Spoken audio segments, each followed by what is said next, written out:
కలతలు, బాధలు, ఏడుపులు, దుఃఖాలు, రోగాలు, నొప్పులు, అగసాట్లు, వాళ్ళట్ట వీళ్ళెట్ట, ఇదంతా ఈ దరిద్రం అంతా ఏడు నుంచి ఆడికి పోయామంటే ఈ దరిద్రమే ఉండదు. ఎందుకంటే అందరూ నటనలో నుంచి వాస్తవంలోకి వస్తారు, కళలో నుంచి వాస్తవంలోకి వస్తారు. అప్పుడు ఇక బంధాలను కూర్చిన బాధలు, వేదనలు అన్నీ మటుమాయమైపోతాయి. దేవునికి స్తోత్రం కలుగునుగా. మళ్ళా ఇప్పుడు ధనవంతుడి దగ్గరికి వద్దాం.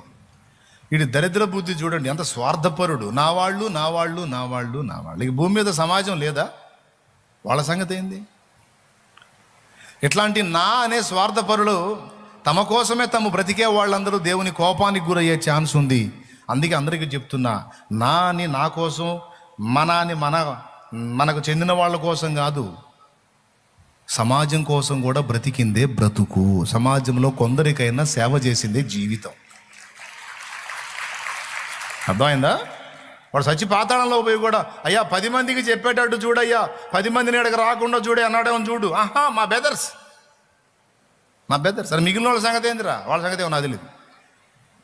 వాళ్ళు వస్తే రాని ఇబ్బంది లేదు, మా వాళ్ళు మాత్రం రాకూడదు. మృతులకు స్పర్శ ఉంటుంది, మృతులకు స్పృహ ఉంటుంది, మృతులకు ఈ బంధాలను కూర్చిన గ్రహింపు ఉంటుంది. పరదైసు కోలాహలంతో ఉంటుంది. పరదైసు పరిశుద్ధుల విశ్రమ స్థానం, ఆనందమయమైన ప్రదేశం. పరదైసుకి ఎవరు వెళ్తారు? ప్రస్తుతం దేవుని యందు విశ్వాసం ఉంచి విధేయత చూపి రక్షణానుభవంలోనికి వచ్చినటువంటి వ్యక్తులు పరదైసు మహిమలు. పాతాళానికి ఎవరు వెళ్తారు? దేవుని వాక్యానికి చెవినీయక తిరస్కరించి తెలిసి త్రోసివేసినటువంటి మూర్ఖులు, గర్వంతులు, అహంభావులు, లెక్కలేని వారు వెళ్తారు పాతాళాగ్నికి. ఆ యాతనకరమైన ప్రదేశంలోనికి వెళ్లకుండా జాగ్రత్త పడాలి. మనం జాగ్రత్త పడటమే కాదు ప్రియులారా, అనేకులను జాగ్రత్త చేయాలి. ఇది మీకు ఎందుకు చూపిస్తున్నానంటే, దేవుడు యూదులకు మాత్రమే దేవుడు కాదు, అన్యజనులకు కూడా దేవుడే అని వాడాడు. అంటే అన్యజనుల విషయమైన భారము, బాధ్యత కూడా మన భుజాల మీద ఉంది.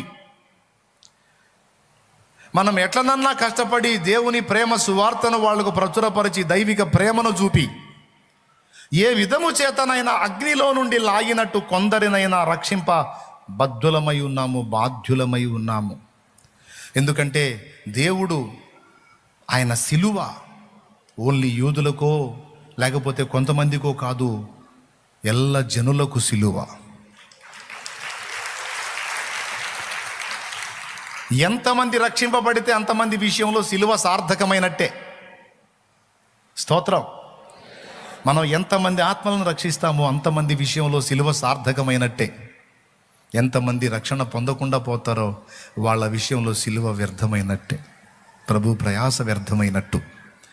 దీన్ని మనం దృష్టిలో పెట్టుకొని ప్రభు సిలువ వ్యర్థము కాకుండానట్లు అన్యజనులకు కూడా ఆయనను ప్రచురపరచవలసినటువంటి బాధ్యత, అన్యజనులను కూర్చిన చింత కూడా మనం కలిగి ఉండాలి. ఈ స్పృహ ప్రతి క్రైస్తవుడి గుండెల్లో ఉండాలనేది ఈరోజు దేవుడు చెప్పదలుచుకున్న పాఠం. చచ్చినా కూడా ధనవంతుడి గుండెల్లో సాటి మనిషి పట్ల మమత రాలేదు, సమాజం పట్ల స్పృహ రాలేదు. వాడి సంపాదన ఏందో, వాడి డబ్బేందో, వాళ్ళ ఇంటోళ్ళు ఏందో, వాడు బాగేందో, వాడు బతకటం ఏందో. కానీ అది ప్రేమ కలిగిన జీవితం కాదు.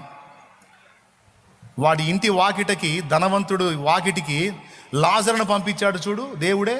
అది ఆ ధనవంతుడికి దేవుడిచ్చిన చివరి ఆప్షన్, చివరి అవకాశం. ఆ ఒక్క లాజరుకి అంత రొట్టె ముక్క పెట్టినట్టయితే వాడి గతి ఏమగునో మనం తర్వాత ఊహించేవాళ్ళం. ఆ ప్రేమ, అంత ప్రేమ, గోరంత ప్రేమ వానికి చూపినట్టయితే ఏమో ఆ ఒక్కదాన్ని బట్టి వాడిని ఆ విశ్రాంతిలోనికి తీసుకునేవాడేమో. లేదే, వీడి స్వార్థపూరితమైన జీవితం. చచ్చినా కూడా వాడి స్వార్థం చావాలా చూడు. అట్లాంటి బతుకొద్దు. క్రైస్తవులంగా మనది అలాంటి జీవితం కాదు. అది అగ్నికి పోయే వాళ్ళ జీవితం. ఎక్కడికి పోయే వాళ్ళ జీవితం? అగ్నికి పోయే వాళ్ళ జీవితం. మరి విశ్రాంతిలోనికి ప్రవేశించే వాళ్ళ జీవితం, పరదైసుకు చేరే వాళ్ళ జీవితం ఎలాంటిదై ఉండాలి? తమ కోసమే తాము బ్రతికే వారిది కాదు. పరదైసు సమాజం కోసం, సాటి వ్యక్తుల కోసం, సహోదరుల కోసం ప్రభు బలైనట్టు జీవితాన్ని పణంగా పెట్టేటువంటి జీవితమే మహిమకు చేరే జీవితం.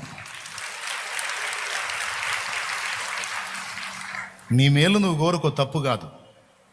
కానీ సమాజం యొక్క మేలును కూడా నువ్వు కోరినట్లయితే నీది దేవుని మనసు అయింది. అర్థమైందా? దేవుని దగ్గరికి చేరే వాళ్ళందరూ ఎవరు? దేవుని లాంటి మనసును ఏర్పరచుకున్న వాళ్ళు. ఈరోజు విశ్వాసాన్ని బట్టి మనకు దేవుని దగ్గర స్థానం లభించింది. దేవుని వాక్యం వింటున్నాం, దేవుని సత్యం తెలుసుకుంటున్నాం, ఈరోజు ప్రార్థన చేసుకుంటున్నాం, దేవుని అన్ని పొందుకుంటున్నాం. అది మన మట్టుకేనా? సమాజాన్ని గూర్చిన చింతొద్దా మనకి? దేవుడు అన్ని జనులకు కూడా దేవుడేనే. కానీ ఈరోజు మనకు తెలిసినంత స్పష్టంగా ఈ సత్యం వాళ్ళకి తెలియలేదు. వాళ్ళకి నరకం ఉందని తెలుసు. ఆ నరకం నుంచి బయటపడటానికి వాళ్ళు, నేను ఆనాడు ఎన్ని పాటలో పాపము నుండి, పాప భీతి నుండి విడిపించబడటానికి, నరక శిక్ష నుండి కాపాడబడటానికి ఈరోజు అన్యజనులు పడుతున్న పాటలు చూడండి. ఎట్లనన్నా ఆ పాపం నుంచి బయటపడాలని. కానీ మనకైతే ఈరోజు విశ్వాసమును బట్టి మన స్థానంలో మన శిక్షను మోసి మనకు రక్షణ ప్రసాదించిన మన ప్రభు అయిన యేసుక్రీస్తునందలి విశ్వాసము ద్వారా మనకు ఉచితముగా రక్షణ దొరికింది. మనకు దొరికిన ఈ ఉచిత రక్షణ మనమే సొంతం చేసుకొని ఆగితే న్యాయమేనా? అయ్యో దేవా, అయ్యో దేవా, నన్ను రక్షించావు, నా ఇంటోళ్ళని రక్షించావు, మా వరికేనా తండ్రి, అయ్యో నా ఇరుగు పొరుగుల సంగతి ఏంది, నా సమాజం సంగతి ఏంది, నా గ్రామం సంగతి ఏంది, నా పట్టణం సంగతి ఏంది, నా వీధి సంగతి ఏంది, నా రాష్ట్రం సంగతి ఏంది, నా దేశం సంగతి ఏంది, నా ప్రజల సంగతి ఏంటి తండ్రి, వాళ్ళ సంగతి ఏంటి తండ్రి, నన్ను దర్శించావు, నన్ను రక్షించావు, వాళ్ళను కూడా దర్శించు తండ్రి, వాళ్ళతో కూడా మాట్లాడు తండ్రి అని వారి కోసం ప్రార్థించేటువంటి వ్యక్తులు దేవునికి ప్రియమైన వారు. దేవునికి స్తోత్రం. రెండవది సేవ చేసి దక్షిణాఫ్రికా దేశానికి వెళ్ళాడు డేవిడ్ లివింగ్స్టన్. ఎలా వెళ్ళాడు తెలుసా? వైద్య విద్యను కొంత నేర్చుకొని వెళ్ళాడు. వాళ్ళు ఆటవిక మనుషులు, వాళ్ళకి ఏమీ తెలియవు. వాళ్ళు మంత్రగాళ్ళ మీద, వాటి మీద నమ్మకాలు ఉంచి జీవించేటువంటి వ్యక్తులు. ఈయన పోయినప్పుడు చాలా దారుణంగా ఉంది వాళ్ళ పరిస్థితి. దక్షిణాఫ్రికాలో కొన్ని తెగల మనుషుల పరిస్థితులు. డేవిడ్ లివింగ్స్టన్ అక్కడికి వెళ్ళినప్పుడు ఈ వైద్య విద్య నేర్చుకొని వెళ్ళాడు. అక్కడికి వెళ్ళి వాళ్ళకు ముందు యేసును పరిచయం చేయాల, ఫస్ట్ వైద్యం చేశాడండి. ఆ వైద్యంలో చాలామంది ప్రాణాలని కాపాడు. మొదట నమ్మలా ఆయన చెప్పే వైద్యాన్ని కూర్చున్న విషయాలు నమ్మలా. తర్వాత ఆయన వైద్యం చేసినప్పుడు కొంతమందికి బాగుపడుతున్నప్పుడు చిన్నంగా ఆయన మాట నమ్మటం మొదలుపెట్టారు. యేసును గురించి చెప్పటం తర్వాత ముందు ఆ సమాజం పట్ల తనకున్న భారాన్ని క్రియరూపంలో వ్యక్తం చేసి వాళ్ళల్లో అనేక మంది ప్రాణాలు కాపాడాడు.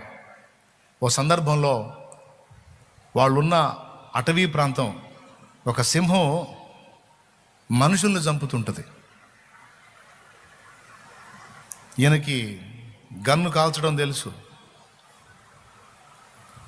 ఒకరోజు ప్రజల్ని కాపాడటానికి సింహాన్ని ఎదుర్కోవడానికి తలపడతాడు. సహజంగా వాడు ప్రాణం వాడు కాపాడుకోవడానికి ఆలోచిస్తారు, కానీ ఆ ప్రజల ప్రాణాలు కాపాడటానికి సింహానికి ఇతను ఎదురుపోతాడు. ఆ పంజాతో కొట్టుద్ది. మీరు డేవిడ్ లివింగ్స్టన్ స్టోరీ చదవాలి, భక్తుల స్టోరీలు చదవాలి. ఏమంటే ధనవంతుడిలాగా స్వార్థపూరితమైన బతుకు, మన కోసమే మనం బతకటం ఒక క్రైస్తవుడి లక్షణం కాదు. అర్థమైందా? దేవుని ప్రేమను కనపరిచి సమాజం కోసం జీవించాలి. ఎందుకంటే అగ్ని ఆరని, పురుగు చావని ఘోరమైన నరకానికి పోతారు వాళ్ళు. అక్కడికి పోనీయకుండా వాళ్ళని కాపాడటానికి ప్రార్థించటం అనేది మొట్టమొదటి సంగతి. దేవుడు వాళ్ళకు కూడా దేవుడే, ఆ సంగతి వాళ్ళకి తెలియదు. యేసు ప్రభు అంటే క్రైస్తవుల దేవుడు. ఊరి క్రైస్తవుల దేవుడు కాదు నాయన, యేసుక్రీస్తు అందరికీ ప్రభువు, యేసుక్రీస్తు అందరికీ దేవుడు.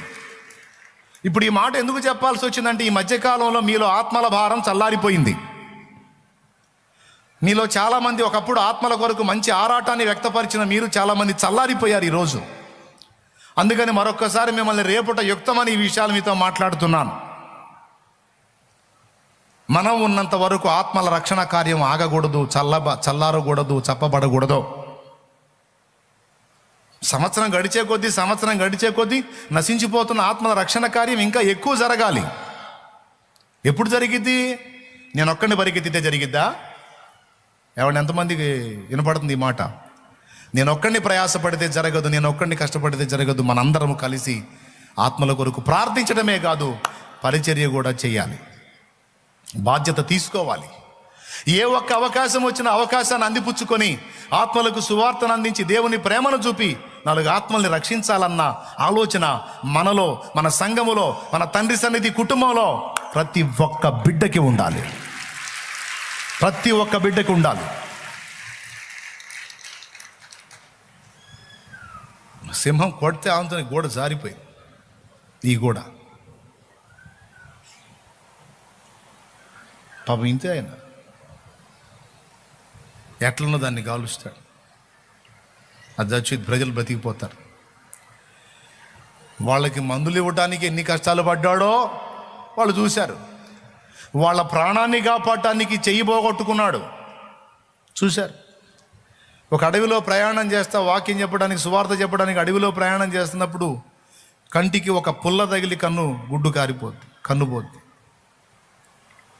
కన్ను పోగొట్టుకుంటాడు, చెయ్యి పోగొట్టుకుంటాడు.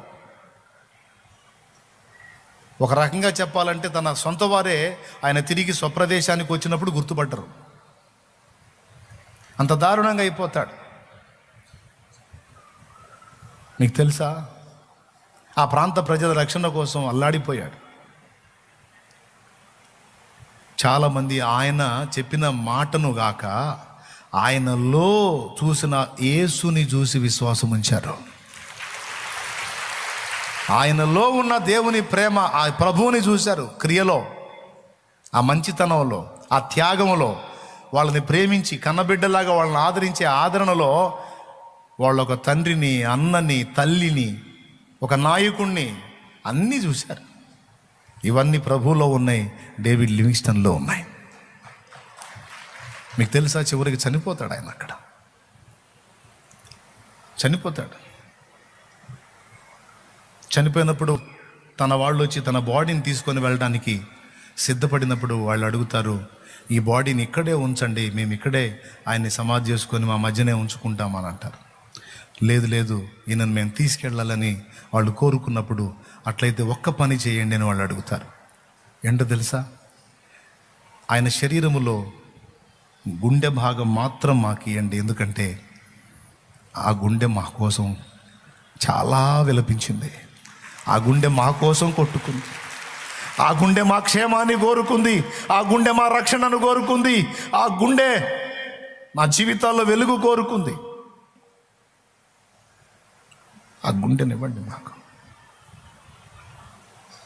అని ఆ గుండెని మాత్రం వాళ్ళు తీసుకున్నది సమాధి చేసి. ప్రపంచంలో 2 సమాధులు ఉన్న వ్యక్తి డేవిడ్ లివింగ్స్టన్. ఈరోజు నీ గ్రామ ప్రజలు చెప్పగలరా, ఇదిగో ఫలానా అమ్మ గుండె మా కోసం కొట్టుకుంది, ఫలానా అయ్య గుండె మా కోసం కొట్టుకుంది. ఇప్పుడు నా గుండె మీకోసం కొట్టుకుంటుంది, అందులో డౌట్ లేదు. మీ క్షేమం, మీ అభివృద్ధి, మీ ఆత్మీయత, మీ రక్షణ, మీ భద్రత, మీరు భూమి మీద ఉన్నప్పుడు నిత్యత్వంలో కూడా మీరు సుభిక్షంగా ఉండాలని నా గుండె మీకోసం కొట్టుకుంటాం. నీ సమాజం నీ గురించి సాక్ష్యం ఇవ్వగలదా? మా బాగు కోసం, మా రక్షణ కోసం ఇదిగో ఈమె కష్టపడింది, ఇదిగో ఈయన కష్టపడ్డాడని చెప్పగలరా? ఎంతమందికి అర్థమవుతుంది పిల్లారా? 2 కన్నీటి చుక్కలు విడవగలరా నీ కోసం? ఇదిగో మా రక్షణ కోసం పాటు పడ్డాడు, శ్రమ పడ్డాడు, మాకు సువార్త ప్రకటించడం కాదు, మాకు సేవ చేశాడు. మేము ఆయన మాటలు కాదు, ఆయనలో దేవుని ప్రేమను చూసాం, దేవుణ్ణి చూసాం ఆయనలో. ఆమెలో మేము ప్రభువును చూసాం. ఒట్టి మాటల వ్యక్తులు కాదు, వారి క్రియలో దేవుని ప్రేమ ఉంది. నాకు తెలిసిన దక్షిణాఫ్రికాలో ఒక సంఘం పాల్ యాంగిచో ఇప్పుడు లేడు, ప్రభు దగ్గరికి వెళ్ళిపోయాడు. ఆయన సంఘ సభ్యులకు ప్రేమను నేర్పాడు. వాళ్ళు ఎంత ప్రేమ కలిగి ఉంటారో తెలుసా? రోడ్డు మీద వెళుతున్నప్పుడు ఒక పెద్ద ఆవిడ ఏదన్నా వెయిట్ మోసుకొని వెళ్తే వాళ్ళు కంటపడిందంటే వాళ్ళ వెయిట్ తీసుకొని ఆమె ఎంత దూరం పోవాలో అంత దూరం పోతారు. వాళ్ళ పని ఆపుకొని వెళ్తారు, సేవ చేస్తారు. ఎందుకు నాయనా నీకు ఈ భారం? లేదు అనొద్దు, పదండి. ఒకవేళ ఆమె బండి ఎక్కాల్సి ఉంటే ఆమె బండి ఎక్కిందాక ఉండి ఆమెను ఎక్కించి ఇదా అందించి నిలబడతారు. ఎంత మంచి మనసు నాన్న ఇది అంటారు కదా ఆ సాయం పొందిన వాళ్ళు. ఎంత ప్రేమగల హృదయం నాయన, ఇంతమంది చూశారు నన్ను ఎవరు పట్టించుకోలేదు, ఎంత ప్రేమగల మనసు నాయన ఇది అని అంటారు కదా సాయం పొందిన వాళ్ళు. అన్నప్పుడు ఒక్క మాట అందిస్తారు, ఈ మనసు నాకు యేసు ప్రభు ఇచ్చాడమ్మా అని చెప్పి వస్తారు. అంతే. నా మనసును మెచ్చుకున్నావు కదా, ఈ మనసు నాకు ఇచ్చింది. ఒకప్పుడు ఈ మనసు లేదు నాకు, ఈ మనసు నాకు ఇచ్చింది యేసయ్యమ్మా అంటే యేసు అనే మాటను వాళ్ళకి అందిస్తారు. తర్వాత వాళ్ళు ఆలోచించడానికి అంటే ఏ చిన్న అవకాశం దొరికినా ఆ అవకాశంలో దేవుని ప్రేమను చూపించి యేసును వారికి పరిచయం చేయటానికి. ఎందుకు? మతం మార్చడానికా? కాదు, వారి జీవితాలను రక్షించడానికి, నరకము నుండి వారి ఆత్మను రక్షించడానికి.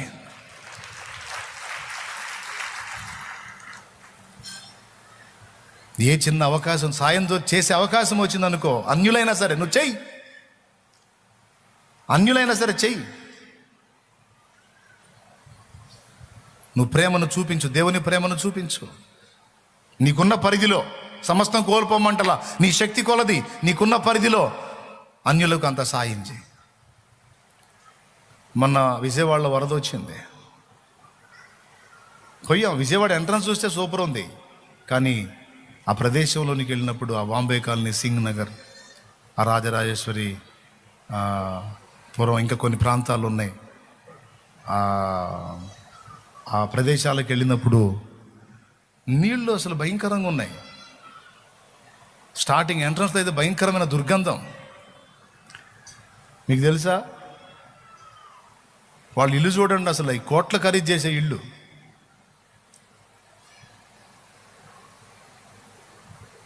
వాళ్ళు ఊహించాల అలాంటి పరిస్థితి ఒకటి వచ్చిద్దని. అని వాళ్ళ మధ్య తిరిగి ప్రకటించి అసలు మేమెవరమో కూడా తెలియకుండా, ఏమీ ఎక్స్పోజ్ చేసుకోకుండా అలాగ ప్రేమను చూపించి వచ్చాం. కానీ తర్వాత వాళ్ళు సాక్ష్యం ఇచ్చారు. ఏమన్నా తెలుసా? క్రైస్తవులు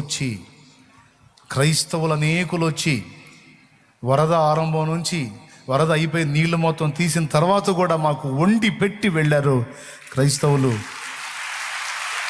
యేసు ప్రభువుని నమ్ముకున్నోళ్ళు రాత్రి మగాళ్ళు మాకు సాయం చేశారని వాళ్ళు చెప్పారు, అన్నజనులు చెప్పారు. వాళ్ళ గుండెల్లో ఉండదు. నేనేం మాటలు చెప్పలాడా,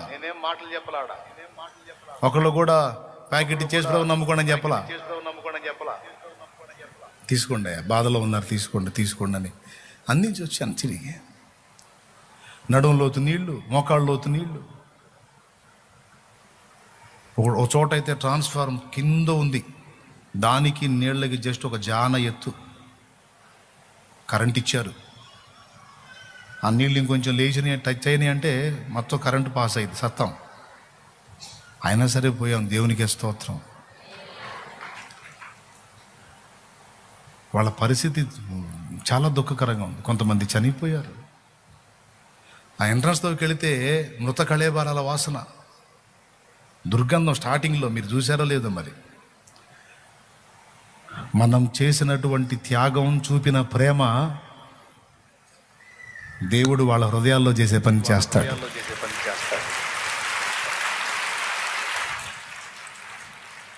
మరి ఎట్లా మనందరం నడుం కట్టాలి కదా, బాధ్యత తీసుకోవాలి కదా. మనం మర్చిపోతున్నాం ఏంది ఈ విషయాన్ని, మనం మర్చిపోతున్నాం కదండి ఈ సంగతుల్ని. సువార్త ప్రకటించడం మర్చిపోయారు మీలో కొందరు, ఇతరులకు దేవుణ్ణి పరిచయం చేయటం మర్చిపోయారు కొందరు, నశించిపోతున్న ఆత్మల పట్ల భారాన్ని వదిలేశారు కొందరు. ఏదో అరాకొరా చేస్తా అల్ప సంతోషం పొందుతున్నారు. ఇది కరెక్ట్ కాదు.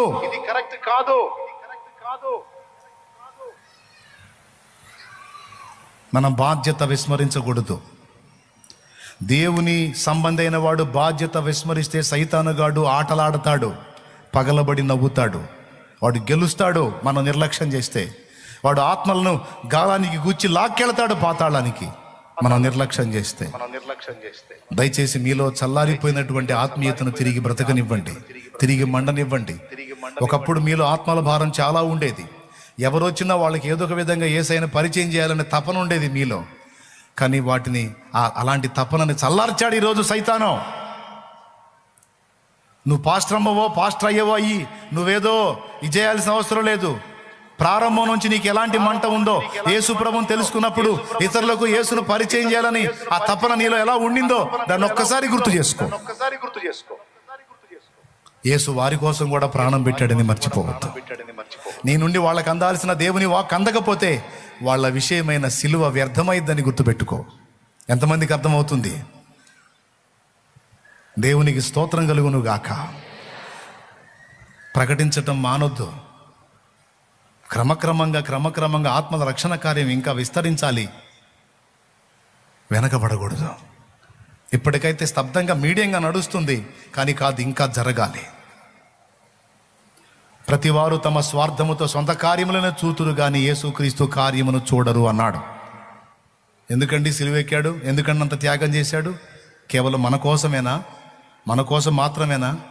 అందరి కోసమా? ఆ సంగతి అందరికీ చేరవేయాల్సింది ఎవరండి? ఎవరి కోసం పౌలు హతసాక్షి అయ్యాడండి? ఎవరి కోసం పేతురు హతసాక్షి అయ్యాడండి? ఎవరి కోసం స్టెఫన్ హతసాక్షి అయ్యాడండి? ఎవరి కోసం దేశాలు వదిలిపెట్టుకొని మన దేశానికి వచ్చారండి? ఈ బైబిల్ని మనకు అందించడానికి, ఈ సువార్తను మనకు అందించడానికి అన్నీ వదిలిపెట్టుకొని జీవితాలని కుటుంబాలని త్యాగం చేసి వచ్చారు కదా.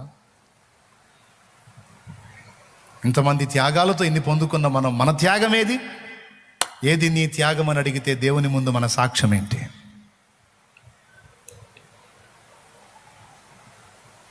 నేనైతే ఉండనండి, నేను ఊరకుండను, నేను తిరుగుతా. ఆదివారం అయిపోయి మళ్ళీ ఆదివారం వచ్చిందాకా నేను ప్రతిరోజు నేను జర్నీలు చేస్తానే ఉంటాను, నేను తిరుగుతానే ఉంటాను, ఎక్కడో చోట దేవుని పని చేస్తానే ఉంటాను, నేను ఊరుకుండను. నా దగ్గర ఉన్నోళ్ళు తెలుసు ఆ సంగతి. నా బిడ్డలుగా మీరు కూడా ఊరుకుంటానికి లేదు. అర్థమైందా? 3 కారణాలను బట్టి మనం వట్టిగా ఉండకూడదు. మొట్టమొదటి కారణం, మనం నిర్లక్ష్యం చేస్తే ఆత్మలు నిత్యము మండి అగ్నిగుండానికి పోతాయి. అందుకు మనం చురుకుగా పని చేయాలి. లేకపోతే ఇదిగో అగ్నిలో యాతన పడుతున్న వాళ్ళు ఉన్నారు చూడు, వాళ్ళలో వీళ్ళు కూడా చేరతారు. వారిని రక్షించడం కోసం మనం చురుకుగా పని చేయాలి. మొదటిది దేవునికి స్తోత్రం. రెండవది, రేపు దేవుని ముందుకు వెళ్ళినప్పుడు, క్రీస్తు న్యాయపీఠం ముందు, బళా నమ్మకమైన దాసుడా దాసురాల, నీవు ప్రేమ కలిగిన వాడివి, ప్రేమ కలిగిన దానివి, ఇదిగో ఇంత త్యాగం చేశావు, ఇంత సమర్పణ కలిగి బ్రతికేవరా, ఇదిగో నీ బహుమానమని దేవుడు మనల్ని పిలిచినట్లు మనం ఇక్కడ ఉండగానే జాగ్రత్త పడాలి. ఇక్కడ నుండి మన టైం అయిపోయి మనం అవతలకి దాటి వెళ్ళామంటే నువ్వు సేవ చేయడానికి అవకాశం ఉండదు, ప్రార్థన చేయడానికి అవకాశం ఉండదు, అన్యజనుల్లో దేవుని మయంపరిచే ఛాన్స్ ఉండదు, మొత్తం క్లోజ్. నువ్వు ఆత్మల కోసం అంగలార్చి ఏడవాలన్నా ఈ భూమి మీద ఉండగానే ఛాన్స్. రేపు అక్కడికి పోయిన తర్వాత ఇక్కడ నేను ఏడ్చి ప్రార్థన చేస్తానంటే ఇక్కడ లేదు ఛాన్స్, ఏడవాకంటాడు. ఎందుకంటే ఇది ఏడ్చే స్థలం కాదంట. నీ ప్రార్థనకు జవాబు ఇక్కడ ఉన్నప్పుడే. నువ్వేదైనా పరలోకమందు ధనం కూర్చుకోవాలంటే ఇక్కడ ఉన్నప్పుడే. నువ్వు అన్యజనుల్లో దేవుని మయంపరచాలంటే ఇక్కడ ఉన్నప్పుడే. ఇక్కడ టైం అయిపోయి దాటి అవతలికి వెళ్ళావంటే నువ్వు ఇంకేం చేయడానికి లేదు. అర్థమైందా? నువ్వు ఆఖరికి ప్రార్థన చేసినా ఇక్కడే జవాబు, కానీ అక్కడ పోయి నువ్వు ప్రార్థన చేయడానికి కూడా లేదు అవకాశం. ఏది చేసినా ఇక్కడే. ఎంతమందికి అర్థమవుతుందో ఏమో మరి. మహారాజులు ఇవన్నీ బాగానే ఉన్నాయి కానీ మా అప్పుల సంగతి ఏందంటారా? ఎప్పుడైతే మీరు యేసుక్రీస్తు కార్యాల మీద మనసు పెట్టి ఈ అప్పులు తిప్పులు బాధలు ఇరుకులు ఇబ్బందులు సమస్యలని దేవుడికి అప్పచెప్పి దేవుని రాజ్యమును నీతిని వెతకటం మొదలు పెడతారో పిదప నీకు కావాల్సిన సంగతులన్నీ నా తండ్రి చూసుకుంటాడు. ఏం సందేహపడాల్సిన అవసరంలా. ఏమోనన్నయ్య, బాధల మీద బాధలు, కష్టాల మీద కష్టాలు, ఇబ్బందుల మీద ఇబ్బందులు ఎక్కువైపోతున్నాయి. నో నో నో, ప్రభువుకు తెలియకుండా ఏమీ రావు నీకు. ప్రభువుకు తెలియకుండా ఏదో వింత నీకు వచ్చి పడదు. నీ జీవితంలో అనుమతించబడే ప్రతిదీ యేసయ్యకు తెలుసు. అది ఎంతవరకు అవసరమో అంతవరకు రానిస్తాడు. నీలో ఆయన అనుకున్న ఆ పరీక్షలు సంపూర్తయిన తర్వాత నువ్వు లెక్క చూసుకున్నప్పుడు ఏది పోదు. అయ్యో పోగొట్టుకున్నాను అన్నయ్య అన్నీ కూడా నీ దగ్గరే ఉంటాయి, నీ దగ్గరే ఉంటాయి. ఆఖరికి నువ్వు కోల్పోయిన నీ వారిని సైతం తిరిగి పొందుకుంటావు.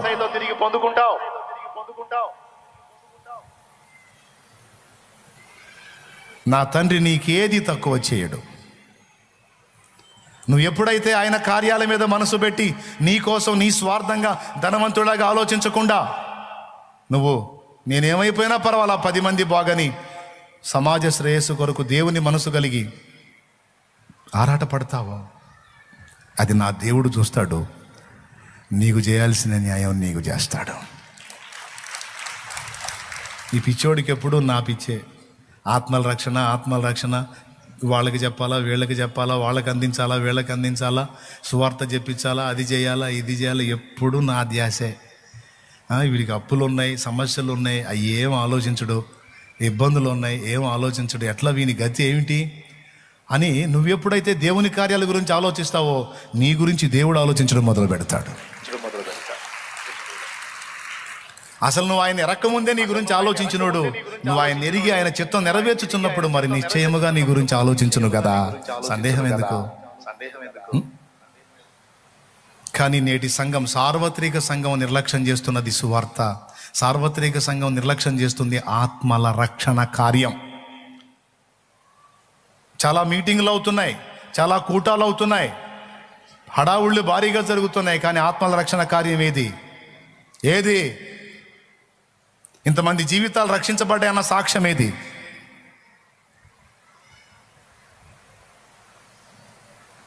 కానీ మనం అలా ఉండొద్దు బిడ్డ. అయిపోయింది, నేను ముగిస్తున్నాను. సంతోషంగా స్తోత్రం చెప్పండి. చాలా చురుగ్గా ఉంటారు మీరు, నాకు తెలుసు. మనం అలా ఉండొద్దు మన ఊపిరి ఉన్నంత వరకు. 3 కారణాలను బట్టి అన్నాను. మొదటి కారణం, ఆత్మల రక్షణ కోసం నశించిపోతారు. మనం నిర్లక్ష్యం చేస్తే నశించిపోతారు. మనం నిద్రపోతే వాళ్ళు నాశనం అవుతారు. ఎందుకంటే వాళ్ళు ఆల్రెడీ నిద్రమత్తులై జోగుతున్నారు. వాళ్ళని రక్షించాలి మనం. కాబట్టి మనం ప్రార్థించుట యందును, ప్రేమ చూపుట యందును, ప్రకటించుట యందును విశ్రమించక కష్టపడాలి. ఎందుకంటే ఆత్మలను అగ్ని నుంచి కాపాడటానికి, అగ్నిలో నుంచి లాగినట్టు కొందరిని రక్షించడానికి. ఇది మొదటి కారణం. రెండవది, రేపు దేవుని ముందు నిలబడినప్పుడు బళ కష్టపడ్డావని నా తండ్రి మెచ్చుకోవటానికి. 2, మూడవది, నా యేసయ్య సిలువ వ్యర్థం కాకుండా ఉండటానికి. అన్యజనులు దేవుడే కదా, అన్యజనులకు దేవుడే కదా, అన్యజనుల కోసం కూడా ప్రాణం పెట్టాడు కదా. ఈరోజు మనకు సువార్త ప్రకటించిన వాళ్ళు జాగ్రత్తగా, ఈరోజు మనకు సువార్త ప్రకటించిన వాళ్ళు కష్టపడి ప్రకటించకపోతే, మన దాకా వార్త తేగపోతే మనం పోయేవాళ్ళం ఇంకా పాతాళానికి. ఏమండి? కానీ అలా ఆగల వాళ్ళు. రెయ్యి పగలు తేడా లేకుండా, తిన్నామా తినలేదన్న ఆలోచన లేకుండా తిరిగి ప్రకటించి, కష్టపడి, సాక్ష్యం ఇచ్చి, దేవుని మయంపరుచుకుంటూ, ఆయన రాజ్యాన్ని ప్రకటించుకుంటూ తిరిగారు. మన చెవుల దాకా వాక్యం వచ్చింది, మనం మారు మనసు పొంది రక్షించబడ్డాం. వారి ప్రయాస ఫలాన్ని పొందిన మనం ప్రయాసపడొద్దు. మనకు ముందు పోయిన వాళ్ళని ఉంచితే మనకన్నా బాగా చేద్దురు. కానీ వాళ్ళకి సమయం అయిపోయింది, తీసేసుకున్నాడు వాళ్ళని. ఇప్పుడు సమయం మనది, మనకిచ్చాడు. దీన్ని సద్వినియోగం చేసుకున్నా పాడు చేసుకున్నా మనమే. అన్ని జనుల కోసం కూడా యేసు ప్రాణం పెట్టాడు. ఆ సిలువను వాళ్ళు మన దాకా తెచ్చారు కనుక మనం బతికిపోయాం. ఇప్పుడు మన వారి దగ్గరికి మనం మోసుకెళ్ళాలి ఆ సిలువను. ఇదిగో నీ కొరకు ప్రాణం ఇచ్చినటువంటి ప్రభు. అన్ని జనుల దగ్గరికి ఆ సిలువను మనం మోసుకెళ్ళాలి. ఇదిగో నీ కోసం బలి అయిన నా ప్రభు. ఇదిగో కేవలం ఆయన యందు విశ్వాసం ఉంచుట ద్వారా రక్షింపబడగలవు. ఒక చిన్న మాట చెప్తున్నా, ప్రజలు మారారా మారలేదన్నది దేవుడు చూసుకుంటాడు. ఇక్కడ లెక్క ఏంటో తెలుసా? విత్తనాలు ఇచ్చి చల్లమన్నాడు. స్తోత్రం. చల్లు, మొలకెత్తినయా లేదన్నది యజమాని చూసుకుంటాడు, నీ కూలి నీకు ఇస్తాడు, నీ కష్టార్జితం నీకు ఇస్తాడండి.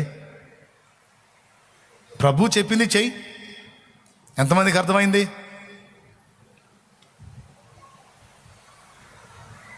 మీ మనసును అలాగ సిద్ధపరచుకోండి. నేను ప్రభు కార్యాల మీద మనసు పెట్టాను, నా కార్యాలను దేవుడు అశ్రద్ధ చేయలే, ఈ రోజుకి అశ్రద్ధ చేయలే.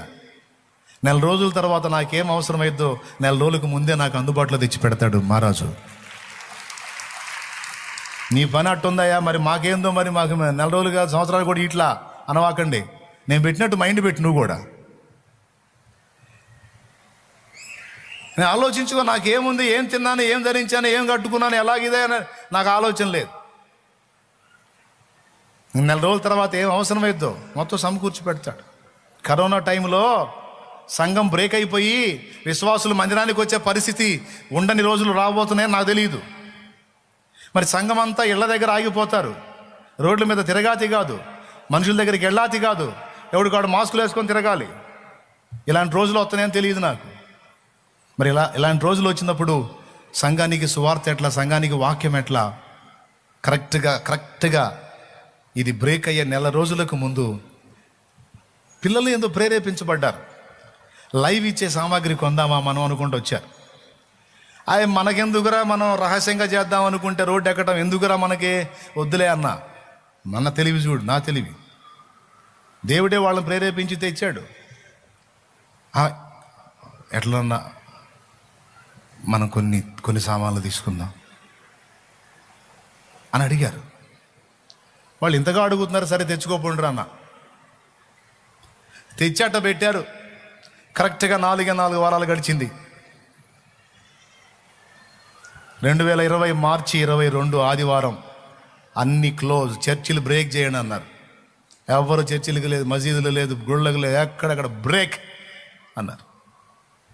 ఇప్పుడు ఎట్లా మరి సంఘాన్ని ఎట్లా కలుసుకోవాలి? దేవునికి స్తోత్రం. ఇక లైవ్ ఇచ్చే పరికరం యూట్యూబ్ అందుబాటులోకి వచ్చింది, లైవ్ సామాగ్రి అందుబాటులోకి వచ్చినాయి. కెమెరా సెట్ చేసి ఎవరు లేరు, పరిచారులు కొద్దిమంది వచ్చి కూర్చున్నారు. ఆ కెమెరా ముందు కూర్చొని మాట్లాడితే మొత్తం సంఘంలో చాలామంది లైవ్లోకి వచ్చేసారు. దేవునికి స్తోత్రం కలుగునుగా.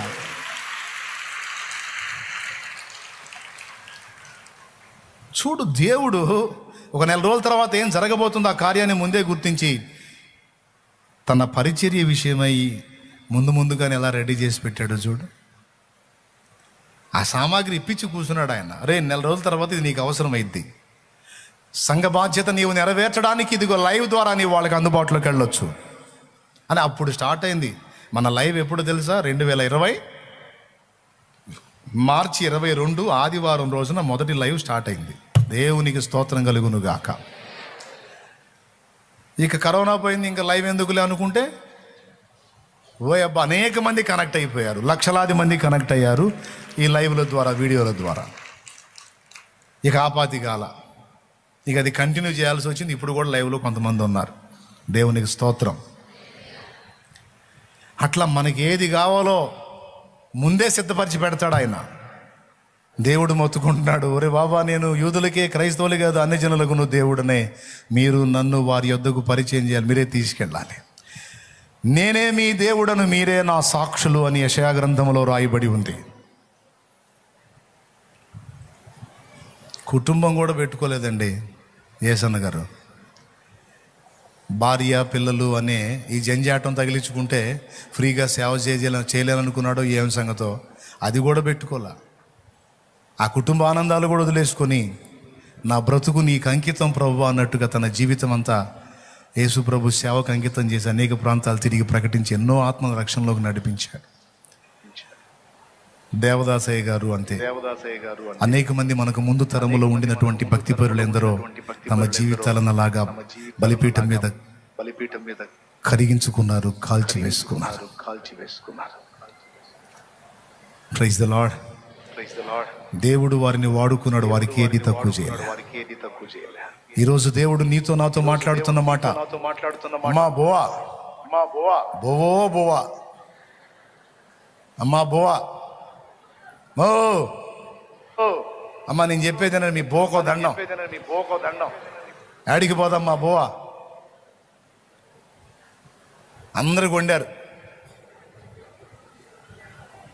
ఈ బువ్వగోల ఒకటి పైకి లేపంగానే ముందే జాగ్రత్త పడతావు క్యూ. అది నేను ఎంత కష్టపడి పాప వీడి గంట సేపు ఒత్తుకున్నాడు కదా, ఏ స్వాప్ ఏంది అనుకోవద్దు, అయిపోయింది అయ్యా ఈ పూటకే అనుకుంటా పోతుంటారు. ఏంది వీళ్ళ జీవితాలు ఎప్పుడు మారుతాయో నాకు అర్థమే కావట్లా. ఈ పూటకి అయిపోయింది, స్తోత్రం నాయన యేసయ్యా వందనాలు. ఎప్పుడండి మారేది? అని చెప్పింది ఎంత సీరియస్ మ్యాటర్ అండి. తీర్మానం చేద్దాం ఈరోజు. డేవిడ్ లివింగ్స్టన్ గుండె దక్షిణాఫ్రికా ప్రజల కొరకు కొట్టుకుందని వాళ్ళు గుర్తించారు, ఆ గుండెను కోరుకున్నారు. మన హృదయం ప్రజల రక్షణ కొరకు విలపించాలి, ఆక్రోశించాలి, కొట్టుకోవాలి. నా సోదరి సోదరుడా, ఏం తిన్నాం, ఏం తాగాం, ఎంత సంపాదించాం, ఎంత అనుభవించాం అన్నది కాదు, అదంతా మట్టిపాలు. ధనవంతుడికి ఏం మిగిలింది? ధనవంతుడికి ఏం మిగిలిందండి? వ్యర్థుడైపోయాడు స్వార్థజీవి. తన కోసం, తన భోగం కోసం, తన సుఖం కోసం బతికిన స్వార్థజీవి అగ్నిపాలయ్యాడు. సమాజ శ్రేయస్సు కొరకు తనకున్నదంతా కోల్పోయిన లాజరు అబ్రహాము రొమ్మును ఆనుకొని కొనిపోబడ్డాడు. ప్రియులారా, దేవుడు మనకేం తక్కువ చేయడండి. ఏదన్నా కొద్దిపాటి శ్రమలు ఎదురైనా ప్రభువుకు తెలియకుండా ఏవి రావండి. ప్రభువుకు తెలిసి అనుమతించాడు అంటే తప్పకుండా వాటిని ఆయనే తీసేస్తాడండి. అది రోగమైనా, బాధ అయినా, ఇరుకైనా, ఇబ్బంది అయినా, ఆర్థిక సమస్య అయినా, అది ఏ విధమైన కలతైనా ఒక్కటే గుర్తుపెట్టుకో, నా తండ్రికి తెలియకుండా ఇది రాలేదు, ఆయనకి తెలిసి దీన్ని అనుమతించాడంటే ఇది నాకు అవసరమై ఉన్నది, అవసరం లేనప్పుడు ఆయనే తీసేస్తాడని ధైర్యం తెచ్చుకోండి. అది విశ్వాసం. విశ్వాసం అండి, విశ్వాసం. తప్పకుండా తీసేస్తాడు దేవుడు. నా తండ్రి నీకేది తక్కువ చేయడు. నేను పోగొట్టుకున్నాను అనుకున్నవి కూడా నీకు భద్రం చేసే ఉంచుతాడు. యాకోబు ఏమనుకున్నాడండి? యోసేపును పోగొట్టుకున్నాను అనుకున్నాడండి. యోసేపు లేడనుకున్నాడండి. కానీ యోసేపును ఐగుప్తులో భద్రం చేసి, ఏలికను చేసి యాకోబును అక్కడికి తీసుకెళ్ళి కలిపాడండి. మనకు ఆయన ఉన్నాడండి. మనల్ని కంటికి రెప్పలా కాచుకునేవాడు ఉన్నాడు. మనం చచ్చినా తిరిగి లేపేవాడండి ఆయన. మనం చచ్చినా తిరిగి లేపేవాడు ఆయన. ఆయన ఉన్నాడు. మనల్ని లేపుతాడు, మనం కోల్పోయిన మన వారిని కూడా లేపుతాడు. అంత నమ్మకస్తుడు. కలత చెందాల్సిన అవసరంలా, కృంగిపోవాల్సిన అవసరంలా. నడుం కట్టండి, కార్యోన్ముఖులు కండి. ఆత్మల రక్షణ కొరకు దేవుని పని చేయటానికి నడుం కట్టండి. ఆత్మల భారంతో పరిగెత్తండి, సువార్తను అందించండి, దేవుని ప్రేమను చూపండి. మన దేవుడు యూదులకు, క్రైస్తవులకే కాదు, అన్ని జనులకు, సకల జనులకు ఆయన దేవుడని చాటండి. యేసు రక్షణ వార్తను లోకానికి చాటండి. సువార్త ప్రకటన అనే అగ్నిని చల్లారనీయకండి. ఆత్మల కొరకు ప్రార్థన, మూలుగుల విజ్ఞాపన అనే అగ్నిని చల్లారనీయకండి. లోకానికి దేవుని ప్రేమను చూపి ఆత్మలను రక్షించుట అనే అగ్నిని చల్లారనీయకండి. ప్రార్థనాగ్నిని, ప్రేమ జ్వాలను, సువార్త జ్వాలను చల్లారనీయకండి. చెవులు గలవాడు ఆత్మస్వరం వినుగాక. దేవుడు తన పనిలో మనందరినీ విరివిగా వాడుకొనుగాక. రేపు ప్రభు ముందు నిలబడ్డప్పుడు, భళా నా కోసం కష్టపడిన నా కుమారి, నా కుమారుడు అని ప్రభు మన గూర్చి చెప్పునుగాక.